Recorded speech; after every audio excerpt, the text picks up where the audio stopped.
আমি ঘাসে মুখ দিয়ে চলি, তাই না? না না, ছি ছি, অন্তরা আসলে দ্রোণকে আটকাবার জন্যই কথাটা বলেছে। আর আসলে কি বলুন তো, দ্রোণ যদি চলে যায় তাহলে ডিম্পি আরো বেশি জেদ করবে, সেই জন্যই অন্তরা এই কথাটা বলেছে। আপনাদের কথা কিন্তু ভেবে বলেনি। আপনি শিওর?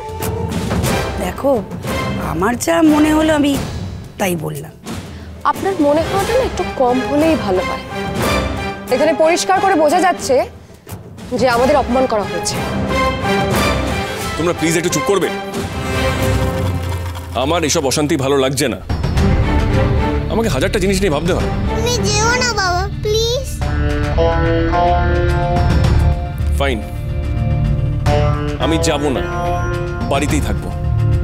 এবার তোমরা সবাই প্লিজ একটু চুপ করো, প্লিজ।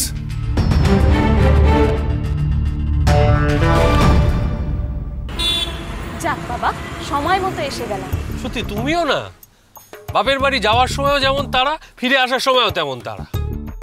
আরে আমি তো তাড়াহুড়ো করে গেলাম তাড়াহুড়ো করে আসবো বলে। নেহাত মা ডাকলো তাই, না হলে আজ যেতামই না।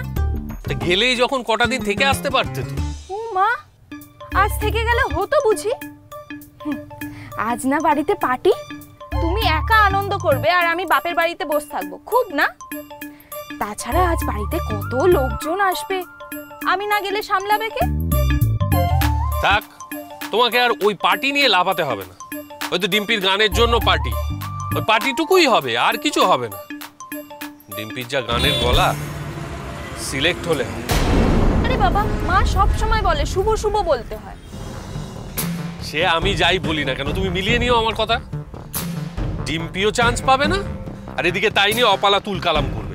সেই জন্যই তোমার কটা দিন থেকে আসতে বলছিলাম। না না, দেখো এবার ঠিক হয়ে যাবে।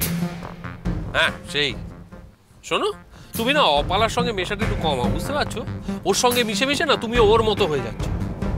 হাই হাই সিঙ্গিং, কে না মেয়েকে প্লেব্যাক সিঙ্গার করবে? আরে গানের গলাটা কেমন সেটা দেখ, তা না করতেই হবে। না না, এবার হতেই হবে। এই যে আমি বাড়িতে গেছিলাম, বাড়িতে গিয়ে আমি সবাইকে বলেছি এবার থেকে আমাদের বাড়িতে আরেকজন সিনেমায় গান গাইবে।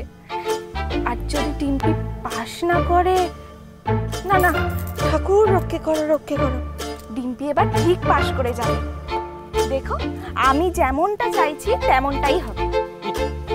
ঠাকুর ডাকলেই যদি সব হয়ে যেত, তবে দ্রোণের জীবনে আজ অপালা নয়, চিনিই থাকতো।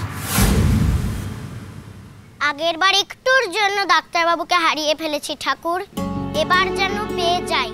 ওই দুষ্টু লোকগুলো বলেছে তো কালই বস্তি ভেঙে দেবে। ডাক্তারবাবুর সঙ্গে দেখা না হলে মাকে তো হাসপাতালে ভর্তি করতে পারবো না। চিনি সোম থেকে রবি প্রতিদিন রাত 10:30টায় স্টার জলসায় ও ডিজনি প্লাস হটস্টারে।